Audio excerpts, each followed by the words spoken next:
family. Welcome back to my channel. This is your girl Adara Moselle, Master Tantric Shaman, Complementary Therapist, Pleasure Priestess, and all things spiritual, pleasure, life, and well-being. All right, so today we are going to have a little pleasure conversation. And it might not be for everybody. You might need to clutch your pearls a little bit, but not even really. Not even really. I think most people can feel where I'm coming from, especially if your lady has been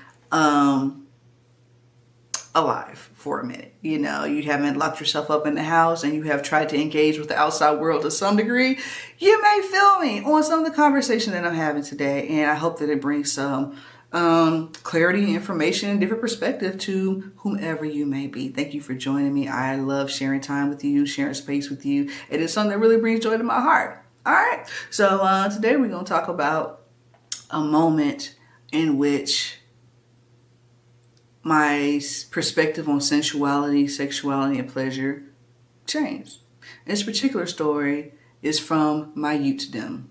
Not really super young, like 15, 16, but that's where it started, you know? Yeah. So let's get into it. I am my higher self, I'm never by myself. I am my ancestors, don't get beside yourself now. Libations now. I remember that once upon a time, okay, let's be real. All right. So your girl was a late bloomer, very much so. And at times I feel like that was a blessing, because if I wasn't a late bloomer, chances are I probably would have been ran through in high school or college or something. It would have had like 19 kids and whatever. And baby girl would not be on the mission that she is on right now. So at times it's like, okay, I was a late bloomer. I was set aside. You know what I'm saying? I was just set aside, kind of untouchable until I was ready to be in that mix, right? So I'm the girl who didn't have any boyfriends in high school and college. In college, yeah. High school, middle school, none of that type of stuff. No boyfriends. I didn't get Valentine's. I was stood up for the prom, like all that kind of stuff, right? So my first experience, TMI, boop, boop, boop, boop, TMI, was with a guy who was much older than me, right? And I was a little naive and everything, but I felt like I was ready to like step out there. And you know, I was raised Christian, so I was holding on to my virginity like, you know, grim death and shit. And I was like, you know what, I don't know, my body's aching, we're gonna see what this thing is talking about, and then hopefully I won't regret it afterwards. So I ended up regretting it. It was terrible. It lasted like 2.2 seconds. It was horrible, and it was like crazy. In fact, when I think back on it, I probably would have called the cops on that dude, because you were wrong, fam. You were very wrong. That was straight statutory stuff, you know what I'm saying? But since guys in high school weren't talking to me, and the only people who would talk to me were older men, and I didn't know it was creepy. That was my first experience, right? So I had a series of other experiences where I was like, you know what, I don't really like being on the receiving end of this thing, and I don't like the fact that guys think that they're like doing me. I'm doing them now. Like from this point on, you are the fucky, I am the fucker. You know what I'm saying? I'm doing you now, you're not doing me. And I'm taking the power, and I'm going to like, not break you, but put you in a woman's place. You know what I'm saying? Like, I'm going to make you make noises that you never heard before. You are going to be shocked and appalled by your behaviors and everything. I ain't going to say appalled, that's kind of harsh, but definitely shocked and manhandled by moi. All right.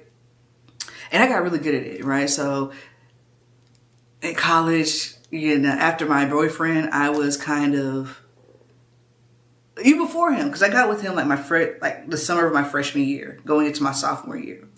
And before then, I was, you know, the fucker. Okay. So, you know, and then after him, you know, I was good girlfriend for the most part. And then after that, still that mindset. Until I started doing Tantra. And it's not that that went away, it's that it changed some. And it changed because my relationship to myself changed. And I didn't feel as powerless. I didn't feel as abused. I didn't feel as worthless as I did before. So having to prove my womanhood through my ability to bring pleasure or whatever it was, it went away. And I'm not gonna say disdain, but I definitely felt some sort of way towards guys. I felt like they were like trying to take advantage of my innocence, because I was an innocent girl. Like I genuinely thought people liked me for who I was, and I was shocked and hurt to find out that that wasn't the case. I thought people actually appreciated my personality, and I was really hurt to find out that that wasn't the case, and people were just telling me what they thought I wanted to hear to get what they wanted from me. Like, I was naive. You know what I'm saying? I was naive. I grew up in a house where that wasn't the case. Like, we were very wholesome people, you know? So that just wasn't my worldview. So when I encountered it, it threw me off. And, you know, good girl turned bad for a minute, right? Good girl turned bad for a minute. But then I started doing Tantra, and I was really able to face my feelings. And then come to find out that some of that wasn't a trauma response. Some of that is just kind of my nature, you know, not necessarily domination and everything else like that. Like, I will do that, but more so like, I enjoy bringing pleasure. I enjoy blowing people's minds. I enjoy giving people experiences that they never had before. The reason why is different.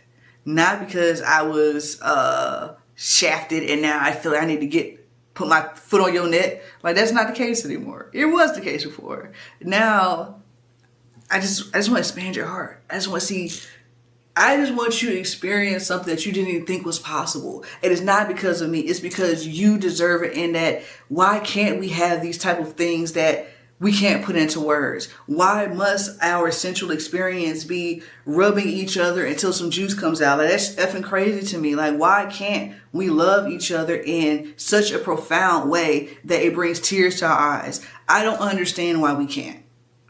I want to do that. I want that for myself.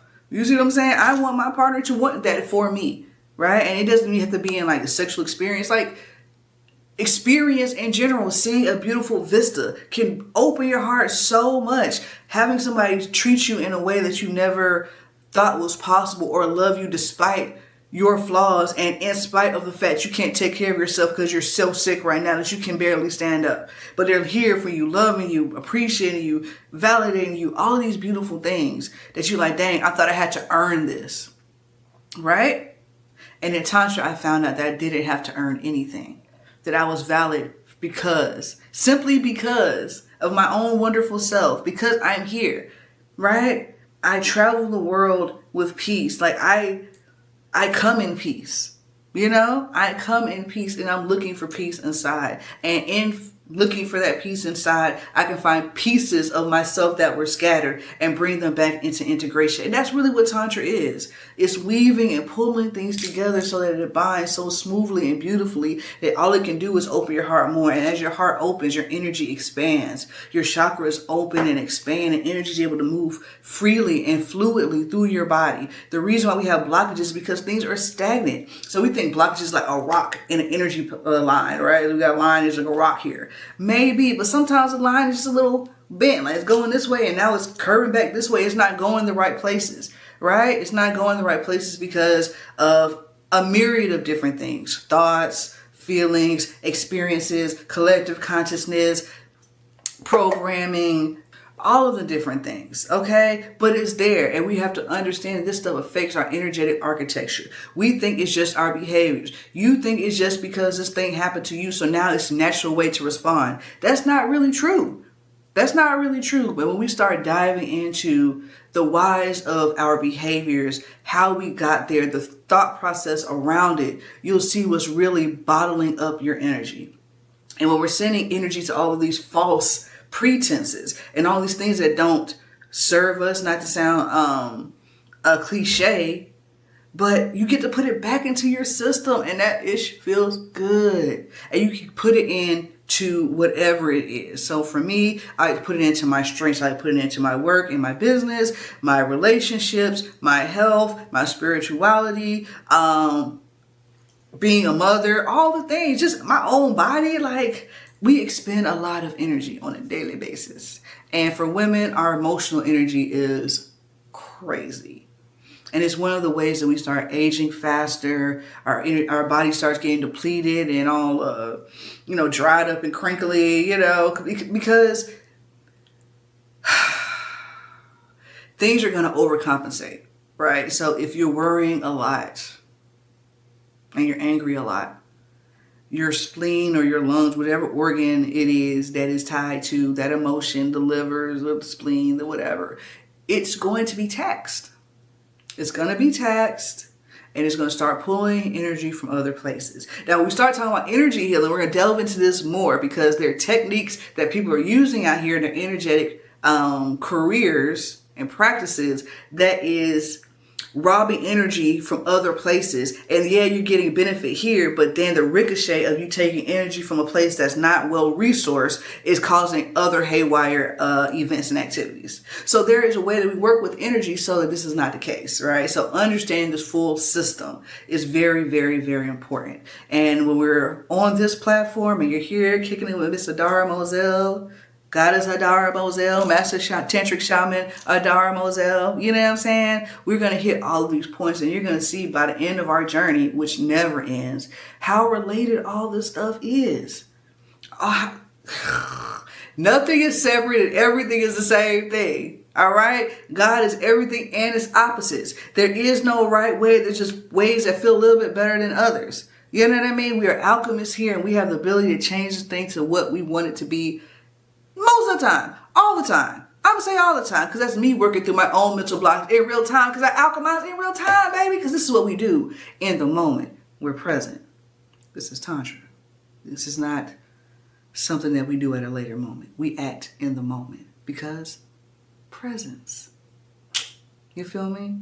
Presence. So, I hope y'all enjoyed this conversation. It's just me being kind of authentic. I'm working on showing myself fully, right? And I have been battling here and there about fully showing myself and everything. And, I dabble, I show y'all a little bit, but I kind of have been a little nervous about how I'll be received in the community, received in the world, people being able to understand what it is that I'm offering, having some sensibility and not childish ideas around it and very rigid ideas. I'm like, baby, it's 2025. It's 2025. Let's open our minds and let's see what's available to us. Let us create a life that's worth living. Fuck the rules. You know what I'm saying? Fuck the rules. They were made to be broken, unless they're made to keep you in line. You know what I'm saying? So inner discipline is more important than rules and regulations and traditions and all this other stuff. Traditions are important, but somebody's heart and intuition and connection is what brought the tradition down. You know what I'm saying? Like, let's think about this. Let's be real for a minute. So it's your girl, Adara Moselle. If you like this video, check out all of my other videos. If you like my personality, like what I got going on here, please consider liking and subscribing. Follow me on Instagram, Adara Moselle, and you will be highly entertained, highly inspired, highly motivated, and hopefully you feel a little bit of pleasure, self-discovery, and power. All right, so I love you. Look forward to seeing you in the next video, and yeah.